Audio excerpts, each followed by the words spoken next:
Amém. Então, tem um tempo já que eu não acompanho futebol, eu vou fazer uma ilustração que tem a ver com futebol. Mas eu me lembro que eu fui dar uma olhada, acho que foi 2011, tem 10 anos isso, eu não sei se você acompanha futebol, se você acompanhava futebol nessa época. Tinha um jogador do Botafogo chamado Louco Abreu, falei Botafogo, 3 pessoas levantaram a cabeça. 3 pessoas, Eloy, André, não, 2, errei na conta. Teve um que se manifestou, Gabriel Freitas, cara. Maravilha. E quando eu vim aqui, não vou falar isso não, senão vou me perder na mensagem aqui. Tinha um jogador chamado Louco Abreu, né? Louco Abreu.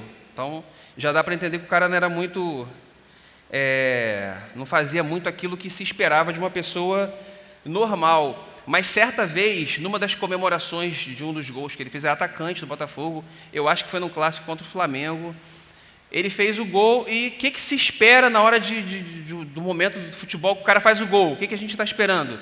É aquela vibração, aquela interação com a torcida, você corre para a galera, você comemora do seu jeito. Então, nesse dia, esse camarada fez uma coisa diferente, né? Ele comemorou de um jeito diferente, ele comemorou completamente parado, né? Acho que era parado na esquina, se eu não me engano, o nome da comemoração. E aquilo chamou a atenção da galera. Pô, que diferente, né? Um paradoxo, no momento de explosão que você espera que todo mundo vai vibrar junto, ele ficou parado assim. Aí depois eu fui dar uma pesquisada, parece que tinha uma música, tinha uma dancinha, tinha alguma coisa a ver com isso aí. Mas fato é que no momento de um gol, de uma celebração, você espera algo de alguma, né, dos torcedores. Clóvis já disse aqui, costuma dizer que ele já deu aula em presídio, né? O pessoal dizia o seguinte: quando tinha jogo do Brasil, aí saiu um gol da seleção, aquela comemoração intensa, total. Mas quando tem jogo do Flamengo, meu irmão, aí a comemoração assim parece que o presídio vai cair, porque a galera vibra. E eu sou de São Gonçalo, como o Clóvis também costuma dizer aqui, e fato é que eu senti essa diferença quando eu vim aqui para Niterói. O Flamengo foi campeão aí quase do mundo. Eu sou vascaíno, tá? Não tem problema com isso não. Aí, viu? No Botafogo não teve essa parada não. Mas quando eu o Flamengo estava com um timaço aí, um time notável, espetacular, dava gosto de ver. Aí foi quase campeão. E, ganhou, e eu não sei, eu não vi muita movimentação. Rapaz, lá em São Gonçalo a cidade para, meu irmão. Quando o Flamengo ganha um campeonato assim, Taça Guanabara. Porque a torcida do Flamengo sabe fazer uma festa, sabe celebrar como se espera de quem tem um time bom e ganha, evidentemente. De qualquer forma, o que eu quero dizer para vocês? Eu espero de você, no momento que você está feliz, que você tenha uma atitude. Se você está triste, eu espero outra atitude. Eu estou usando óculos, isso aqui está me incomodando porque ele embaça. Deixa eu te falar uma coisa. Se você está triste, geralmente você vai fazer o quê? Você vai dar uma retraída, você vai ficar mais na sua, você vai ficar, né? De repente você não vai interagir muito. A gente não vai perceber você muito numa atitude assim extrovertida. Se você está feliz, aí você vai demonstrar sua felicidade da forma que você sabe demonstrar. Como é que você comemora quando você está feliz? O que você costuma fazer? Como que você comemora, por exemplo, uma promoção no seu emprego? Você foi promovido, ou então você ganhou aquela vaga lá na empresa júnior que fala? Não? Fala? Não? Como é que é? Você trabalha lá no seu estágio, você me pediu opinião outro dia, Alguma coisa júnior, que todo universitário faz. Atrapalhando aqui minha interação. Fala aqui você. Como é que é o nome? Júnior? Empresa júnior, tá vendo? É assim que faz, cara. Quando você vier pregar, eu não vou interagir com você, não. Empresa júnior. Aí você conseguiu uma oportunidade. Ou então você conseguiu uma oportunidade numa empresa, sei lá, numa carreira, você é funcionário público, recebeu aquela função lá, você estava de olho. Como é que você reage quando você tem a notícia de que você vai ser pai? Como é que reage? Aí, cara, eu chorei pra caramba. Como é que você fez? Chorou também? Não, né? Ei, muita emoção aí, já tô de olho, já encheu. Caraca, pode crer, arrepiei tudo, cara. Quando vocês tiverem a notícia de que vocês vão ser pais, prepara o coração, cara, é emocionante demais. O pessoal casou aí, já tá na hora, hein, Lucão, André, pelo amor de Deus, gente. Vamos lá, vamos resolver isso aí, né? Eu só falo de casados, não falo mais de solteiro, não. Então a gente espera uma reação de você. Eu quero que você tenha uma atitude, que você expresse, que você vibre, Pô, passou no Enem, teve a menina da igreja aí do UP, passou, cara, ela mandou botar foto dela no ônibus, cara. Tá ligado? Não viram, não? Tá rodando o ônibus dela aí, ela tá aí atrás, tadinha, todo mundo olhando para ela, lá. Ela é do UP, pô, linda demais. Jana, salva de palmas aí, passou no vestibular, excelente. Aí você vê, cara, o pai da menina ficou tão feliz que falou assim, pô, vou botar foto dela no ônibus para todo mundo ver que ela passou. Já entenderam o que eu quis dizer, né? Então, quando a gente está num determinado estado de espírito, ou quando a gente experimenta alguma coisa, a gente vai reagir de determinadas formas. Vamos ler o texto aqui de Tiago? Olha o que diz. Tiago 5, verso 13 a 18. Vou ler com vocês. Entre vocês há alguém que está sofrendo? Que ele ore. Há alguém que se sente feliz? Que ele cante louvores. Entre vocês há alguém que está doente?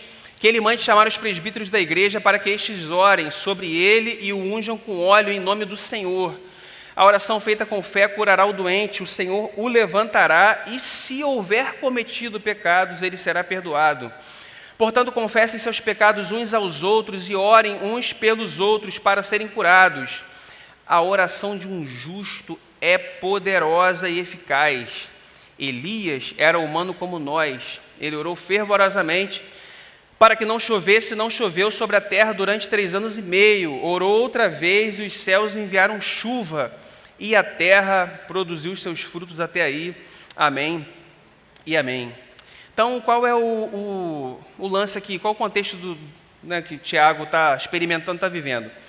Então, na verdade, ele está escrevendo para uma galera que provavelmente estava sofrendo aquela perseguição, eram judeus, né, e por terem se convertido ao cristianismo, por terem recebido Jesus como Salvador, estava sofrendo as consequências disso aí. Então, essa carta de Tiago, ela é uma carta extremamente prática, você não vai encontrar um texto assim doutrinário, igual às cartas do apóstolo Paulo. Então, ele vai escrevendo sobre diferentes temas, lembra bastante provérbios e também tem muito paralelismo com o Sermão do Monte. Tudo bem? Então, você vai ver ali muitos ensinos. E, assim, qual o texto assim, que é mais conhecido de Tiago? A fé sem obras é morta. A fé sem obras é morta, porque se você confessa Jesus como Salvador, e se eu não enxergo isso de maneira prática na sua vida, então, na verdade, não existe vida, a fé sem obras é morta, você está morto, isso aí que você está dizendo que você na verdade não é. Tudo bem até aí? Então, o que ele vai dizer? Que um cristão, alguém que recebe Jesus como Salvador, alguém que é cristão, que faz parte da família espiritual, ele vai ter uma determinada atitude, um determinado comportamento em sua vida, nas diferentes circunstâncias. E o que ele coloca nesse texto aqui, nesse pedaço, nesse trechinho, tá? O finalzinho do capítulo 5, o finalzinho do livro dele. Que seja qual for a situação, a nossa atitude vai ser de oração. Só que tem um detalhe. Quem é esse Tiago aqui? Esse Tiago aqui não é um daqueles 12 apóstolos. Tiago, irmão de João, Tiago, irmão de Alfeu, não é um desses não. Esse Tiago, se você for lá no Evangelho de Marcos, se você for lá no Evangelho de Mateus, esse Tiago é irmão de Jesus Cristo, meio irmão, né? Pai de pai, pai de mãe, né? Pai de pai. Jesus, ele era filho de Maria, não era filho de José, então pai de mãe. Então, esse Tiago, junto com Judas, junto com Simão, junto com José, e ele tinha outras filhas, né? A gente vê lá nos textos dizendo o seguinte: quem é esse camarada, quem é esse carpinteiro? As pessoas falando a respeito de Jesus. Quem é esse carpinteiro? Ele não é irmão ele não é irmão de Simão, de Tiago? Qual é desse cara? Como é que ele tem tanta sabedoria para falar assim? Então, esse Tiago aqui é um camarada que cresceu com Jesus, na mesma casa de Jesus, da família de Jesus. O que se espera de alguém que cresce na igreja, que cresce na presença de Jesus? O que se espera de alguém que vive aqui na igreja, todos os dias, ao longo de anos? O que se espera? Que viva em conformidade com aquilo que está aprendendo aqui, sim ou não? Só que tem um detalhe, cara, quando você vai lá para o Evangelho de João, você vai ver que num determinado momento, os irmãos de João, Felipe já falou essa parada aqui, os irmãos de João falam assim: cara, festa das cabanas, vai lá, eles estavam no norte, na Galileia, e fala assim: vai lá para a Judéia, vai lá fazer os sinais, as maravilhas, os discípulos têm que ver o que você está fazendo. Os caras estavam debochando, e vai dizer o versículo seguinte: lá do Evangelho de João, que eles não criam que Jesus Cristo era o Senhor. Nem seus irmãos criam nele. Então, o que a gente vê é que Tiago cresceu com Jesus, era da família de Jesus, estava com Jesus todos os dias, mas na verdade ele não teve uma experiência com Jesus. E o que a gente observa na vida dele é que ele ainda debochava de Jesus. Vai lá, faz os sinais que você tem que fazer, as pessoas têm que ver. Aí Jesus vai responder: ó, meu amigo, não chegou a minha hora. Não chegou a minha hora. Então, o que aconteceu então na vida de Tiago para que agora ele pudesse escrever um texto como esse? Então, vai dizer o apóstolo Paulo, lá em 1 Coríntios, lá no finalzinho do texto, vai dizer que quando Jesus Cristo ressuscitou, ele ressuscitou. Então, ele apareceu para Pedro, apareceu para os apóstolos, apareceu para mais 500 e apareceu para Tiago. E apareceu para mim como que um fora de tempo. Então, houve um momento em que Jesus Cristo se revelou para Tiago, e então ele passou a ser alguém que vivia conforme aquilo que ele sempre viu, mas nunca viveu. Cara, um dia Jesus se revelou para Tiago, um dia Jesus se revelou para você, um dia Jesus se revelou para cada um de nós. Quando a gente olha para o texto sagrado, quando a gente olha para os escritos de Tiago, quando a gente olha para o que ele escreveu, para a mensagem dele, a gente vê alguém que teve uma experiência genuína com Jesus e depois ele vai se tornar uma coluna da igreja. Ele não era um apóstolo, mas era considerado, né, tinha status de apóstolo. Mas alguma coisa aconteceu, cara. Porque alguém que não cria em Jesus e tem uma experiência com Jesus, ele agora vai agir de maneira diferente, cara. Ele agora vai se comportar de maneira diferente, ele vai se expressar de maneira diferente, ele vai viver e vai morrer por causa disso aqui. E é isso que ele faz. Então agora, ele que antes não cria, mesmo tendo vivido toda a sua infância, adolescência, mesmo tendo crescido na igreja, mesmo tendo caminhado todos aqueles anos, agora ele vai escrever um texto para um povo que estava sendo perseguido, e agora ele é capaz de dizer que você, diante de toda e qualquer situação, existe uma atitude que a gente espera de você. Você que é cristão, você que teve uma experiência com Jesus, queria fazer 3 considerações. A primeira dela diz assim: a oração é a resposta certa para todas as situações. A oração é a resposta certa para todas as situações. Conforme eu falei, provavelmente eles estavam sofrendo em razão de uma perseguição, fruto de terem se convertido ao Senhor Jesus. Provavelmente eles estavam abandonando a fé. E por que a gente pode afirmar isso? Porque, deixa eu fazer um parênteses aqui, quando a gente olha esse texto, lá no finalzinho, esse tipo de literatura, sem maiores detalhes, ele termina assim, com um juramento dizendo que é verdade, desejando saúde e um resumo da intenção do autor. Se você for no verso 12, ele vai dizer: seja o teu sim, sim, seja o teu não, não. Depois ele vai falar de doença, de curar por doença. Nos textos gregos eles diziam: rogo aos deuses que saúde para você. E no final, vale até a pena ler, ele vai dizer o objetivo da carta. Olha só, 19 e 20, não, a gente não leu não. 19 e 20, meus irmãos, se algum de vocês se desviar da verdade e alguém o trouxer de volta, lembrem-se disto: quem converte um pecador do erro do seu caminho, salvará a vida dessa pessoa e fará que muitíssimos pecados sejam perdoados. Quer dizer, então, qual é o objetivo de Tiago aqui? Fazer com que esse povo que estava disperso, que estava abandonando a sua fé por causa dos problemas, por causa da perseguição, por causa das dificuldades, que não volta, persevera. Então ele encoraja, e ele vai dizer o que se faz diante de uma situação problemática. Qual o sentido dessa instrução para você hoje? Se eu digo para você, vamos ler o texto sagrado, o texto diz assim: se tem alguém aqui entre vocês sofrendo, ore. Qual o sentido disso para você hoje? O que você faz quando você está com problema? Qual é o que normalmente você faz? Qual é a sua tendência quando você está com problema? Qualquer problema que seja. O que você normalmente faz? Reclama, lamenta, procura o discipulador, troca uma ideia. Quando você está com problema no trabalho, procura terapia também. Quando você está com problema psicológico. Quando você está com problema no coração, como é que você faz? Procura pastoreio para a sua alma. Como que você reage quando você está com problema? Quando você está com problemas comuns do dia a dia, quando você tem que resolver uma questão lá intelectual, ou seja, de alguma coisa acadêmica, ou seja, de alguma coisa profissional, o que você faz? Problema, um desafio. O que você faz? Sim, ele está dizendo aqui de problemas que envolvem abandono da fé, tudo isso. Mas o que você faz no seu dia a dia? O que você faz quando você está diante de situações? Você ora. Cara, você tem que fazer tudo isso, mas a coisa principal que marca a vida de um cristão é o fato de ele, conforme a gente tem lido lá no time de oração do UP, é você ter uma vida. O cristão, uma das marcas da vida do cristão é uma vida marcada por resposta de oração, cara. Resposta de oração. E por que a gente vai fazer uma oração diante de qualquer situação, por mais simples que seja? Pô, cara, por vários motivos, eu vou te dar alguns.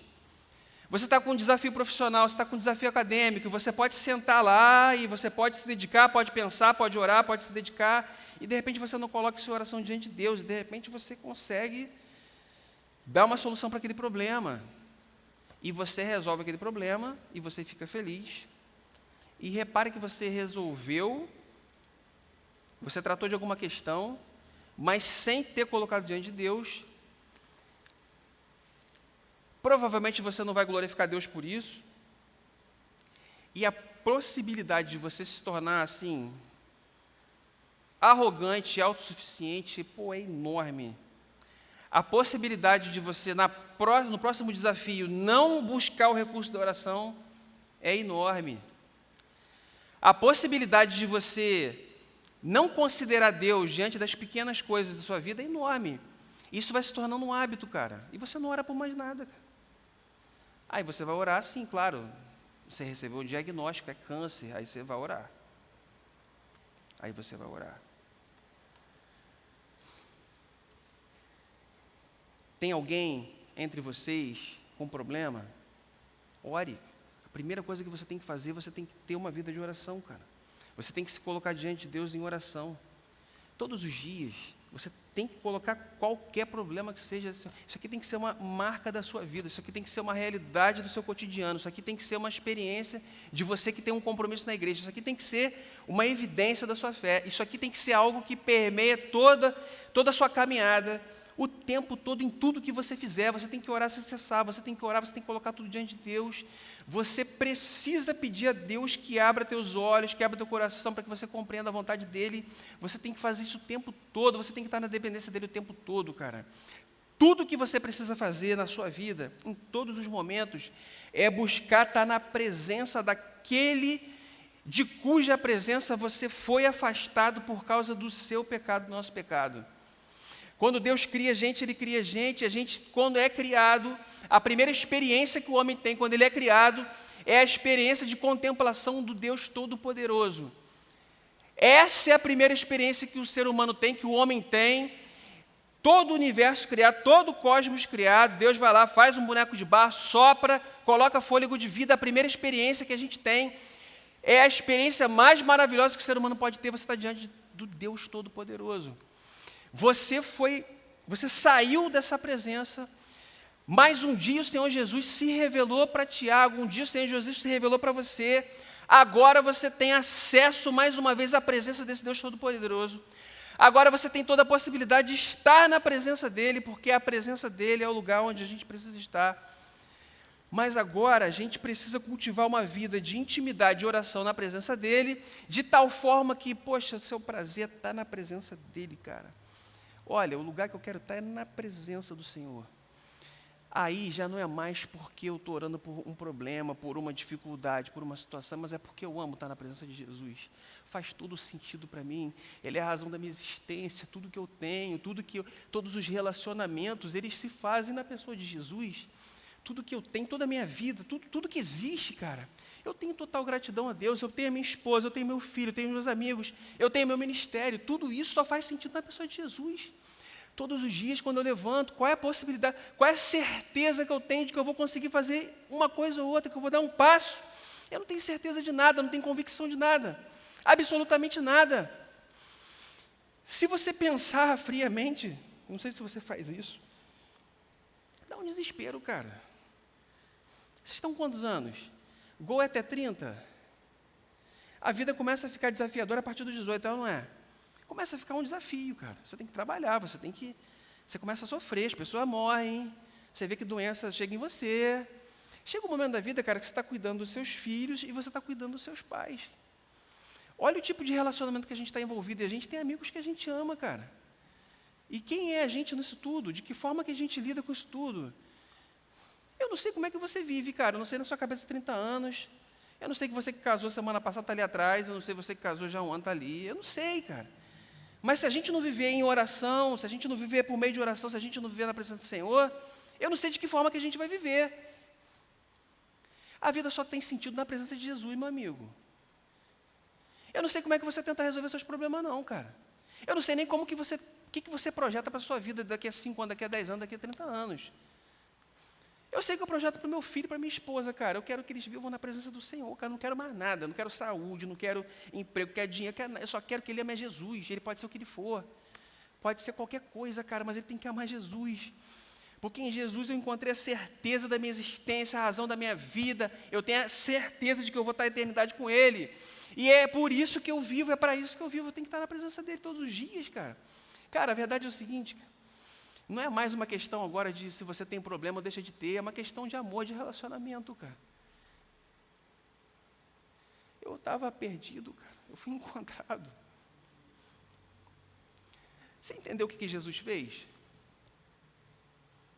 Jesus, depois que ressuscitou, ele apareceu para Tiago, cara.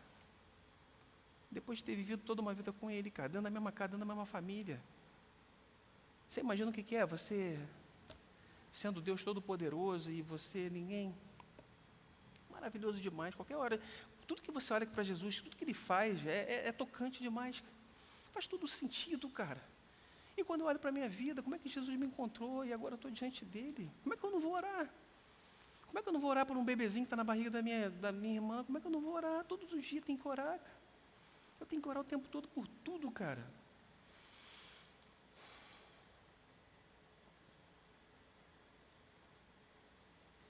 A gente ora porque algumas verdades espirituais, algumas verdades eternas, cara, só vem ao nosso coração por meio de oração, cara. Você pode ser um cara inteligente pra caramba, meu camarada, mas é só na palavra que você vai encontrar verdade. Pode ser bem sucedido, cara, mas se você perder sua alma, meu amigo, não vai servir para nada. Segunda consideração, a confissão, segunda consideração, a confissão traz cura física e espiritual. A confissão traz cura física e espiritual, versos 15 e 16. Tiago associa doença com pecado, mas veja bem, se houver cometido pecado.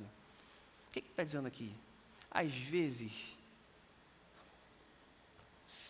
você pode estar doente e isso é consequência de pecado. É isso que ele está dizendo, às vezes, pode ser. Então, qual é a atitude que a gente tem que tomar? A liderança da igreja, presbíteros, que ele diz aqui especificamente nesse caso. A gente conversa com a pessoa. Se houver cometido pecados, eles serão perdoados, evidentemente, em arrependimento. O que o salmista vai dizer? Não há parte sã na minha carne por causa da tua indignação, não há saúde nos meus ossos por causa do meu pecado. Não há saúde nos meus ossos por causa do meu pecado. Então, o que a gente vê na palavra de Deus é que muitas vezes, na verdade, existia essa advertência que caso o povo se afastasse, né, que Deus poderia aplicar isso ao povo dele. Mas a gente vai ver isso também no Novo Testamento, quando o apóstolo Paulo escreve lá aos Coríntios. A igreja tinha lá uma experiência espiritual até notável, mas tinha um monte de problema de pecado. Ele vai dizer, tem um monte de gente aí no meio de vocês que está adoecido por causa disso, e tem alguns até que já morreram.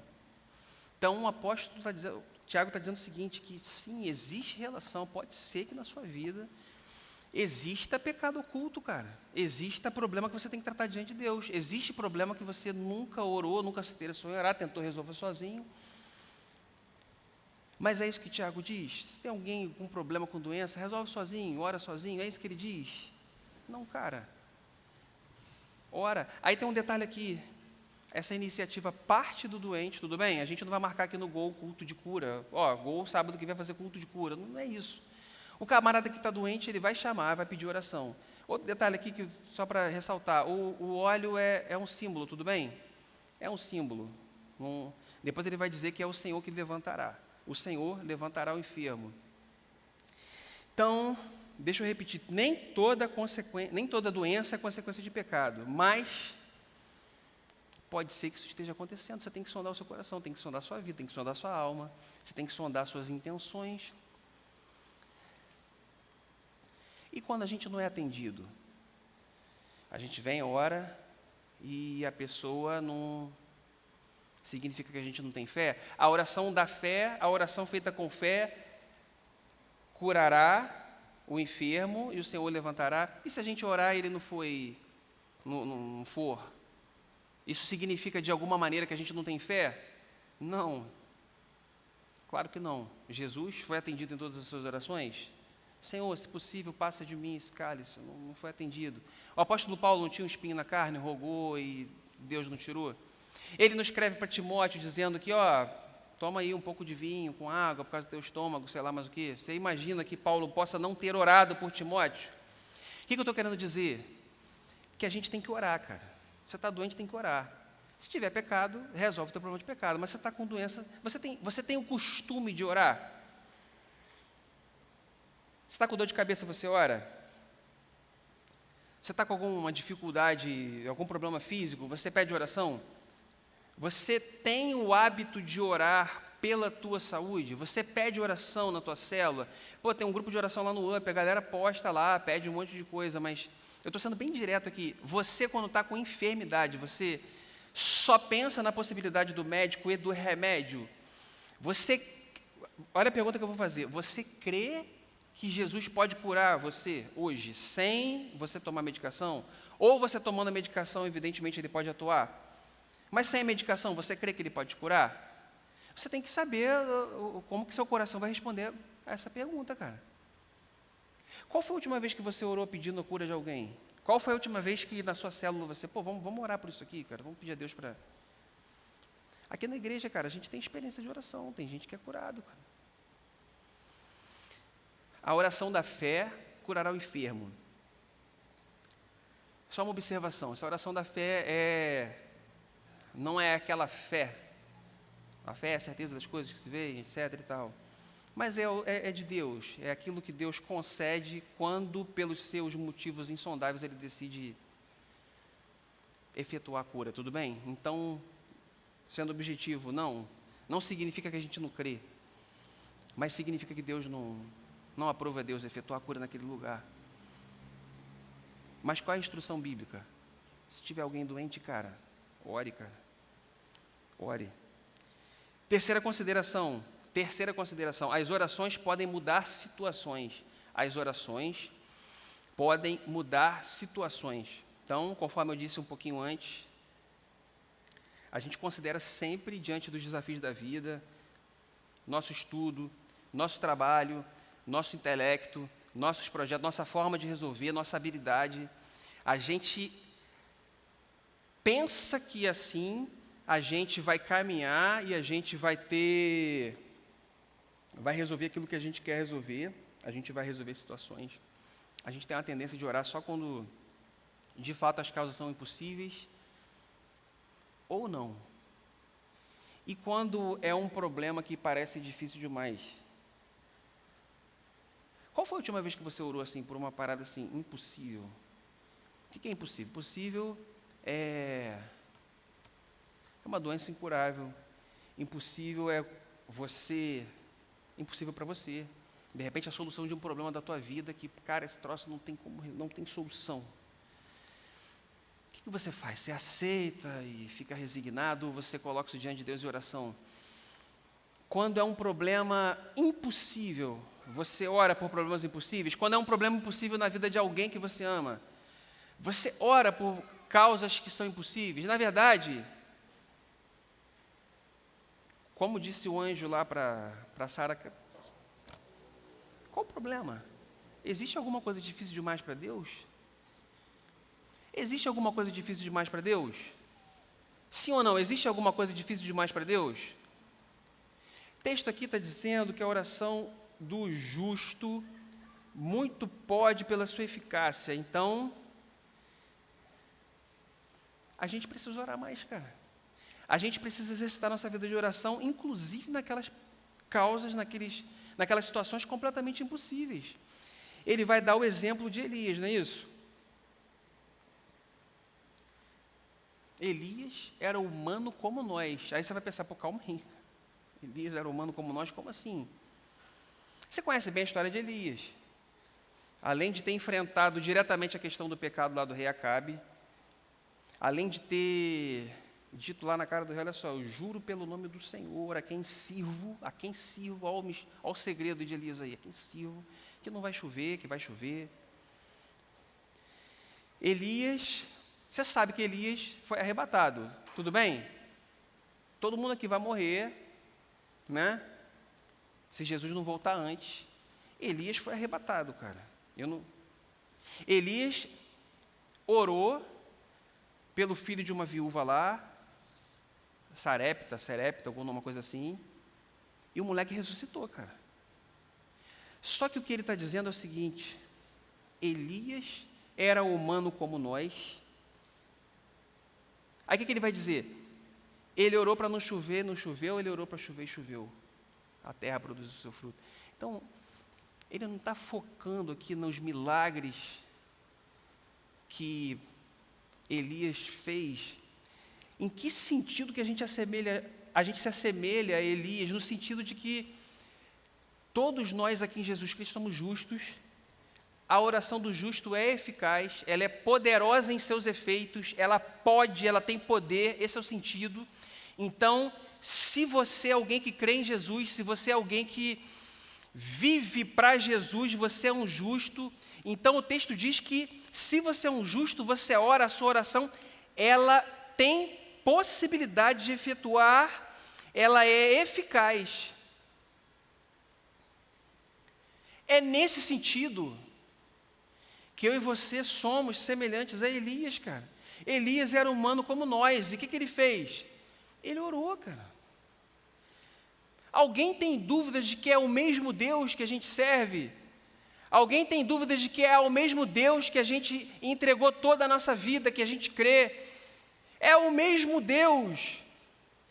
É o mesmo Deus a quem Elias servia, que eu e você servimos. E a questão é a seguinte: existe um texto que foi revelado para mim e para você, e a gente não faz uso daquilo que o Deus Todo-Poderoso revela em sua palavra, que a gente pode mudar situações com a nossa oração. E a questão é por quê?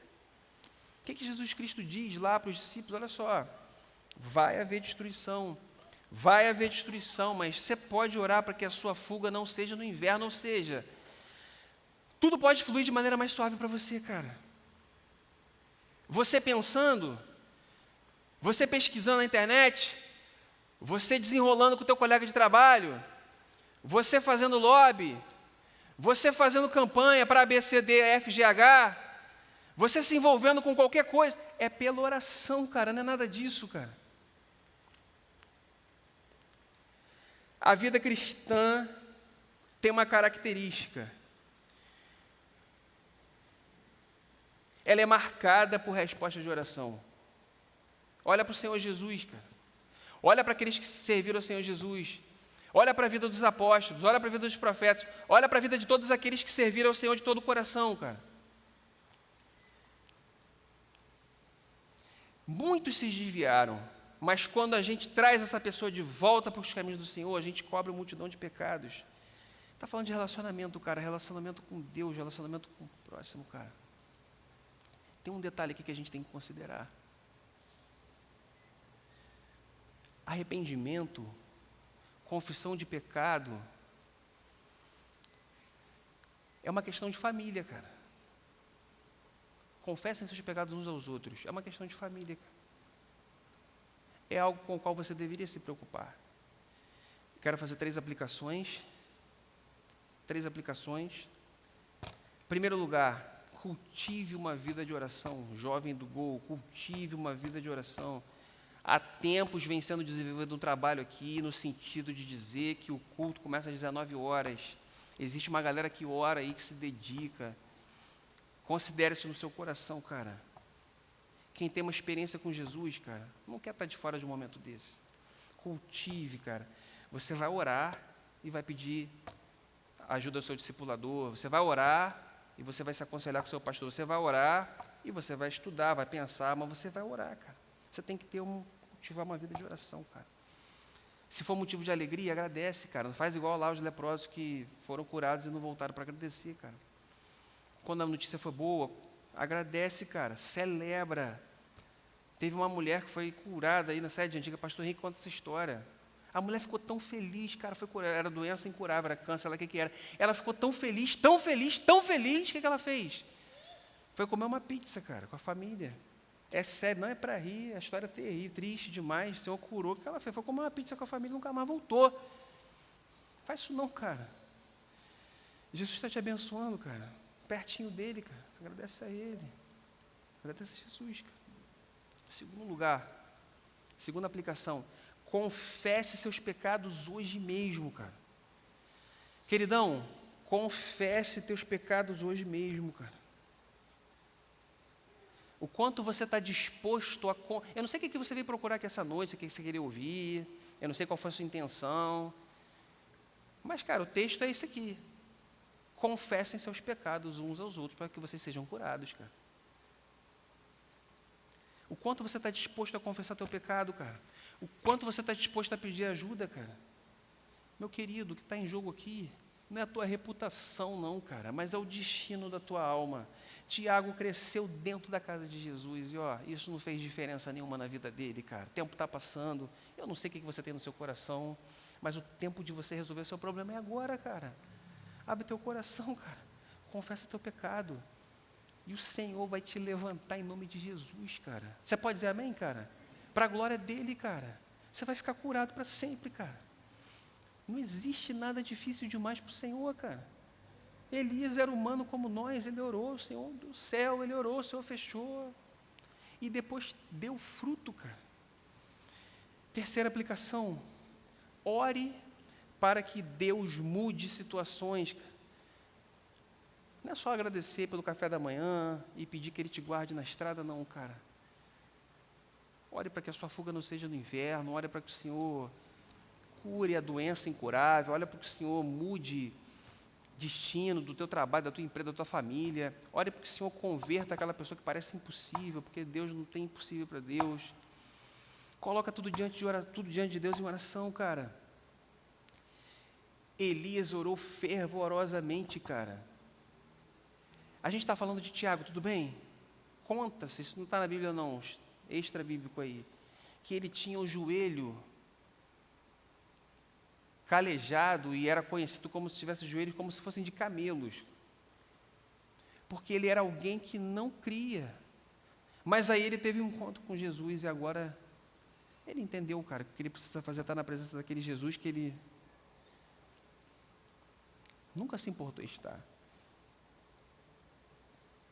Conforme eu falei, recentemente o time de oração do UP começou uma rodada de leitura lá no livro do Edward Bounds. Necessidade da oração, homem de oração, poder pela oração. E uma das frases que marcou a galera foi essa, cara, que a vida de um cristão, ela é marcada por orações respondidas, cara. A vida de um cristão é marcada por orações respondidas. A vida de Jesus Cristo foi uma vida de orações respondidas. E eu queria te dizer que você mesmo é a resposta de oração de Jesus. Senhor, rogo não só por aqueles que creem em mim, mas rogo por aqueles que crerão por meio da pregação da tua mensagem, cara. Quanto que pode fazer uma oração? Pô, a oração de Jesus foi suficiente e eficaz para salvar você. Foi por meio da oração de Jesus que você foi salvo. Vamos orar? Senhor Jesus, louvado seja teu santo nome, Senhor. Muito obrigado, Jesus, porque a gente pode conversar com você, a gente pode falar contigo, Senhor. Muito obrigado, Deus, porque a gente pode falar com você, Senhor. Obrigado porque você é o mesmo Deus, Senhor. O mesmo Deus, Senhor. E obrigado, Senhor, porque a tua palavra ela é bastante clara, Senhor. Tira de nós, tira do nosso coração todo engano, toda dúvida. Tira de nós toda dúvida, Senhor. Enche nosso coração de convicção, Senhor, de que você pode, Senhor. Você pode, Senhor. Você é o Deus Todo-Poderoso, Senhor. Você pode curar, você pode restaurar. Não há nada impossível para você. Não existe situação perdida, Senhor. Não existe nada que você não possa fazer. Então a gente coloca diante de você a vida de cada jovem aqui, Senhor, cada coração diante de você, Senhor. Se houver pecados, teu Espírito Santo mesmo conduza essas pessoas à confissão, Senhor. Em nome de Jesus, que haja cura, Senhor, cura espiritual, cura para a alma, cura física, Senhor. Que haja prazer de estar na tua presença, Senhor. Que haja o reconhecimento de que a tua presença é o melhor lugar que a gente pode estar, Senhor. Que a gente queira ir à tua presença por aquilo que você é, Senhor. Muito obrigado por aquilo que você é, Senhor. Muito obrigado, Jesus, por aquilo que você é. Amém.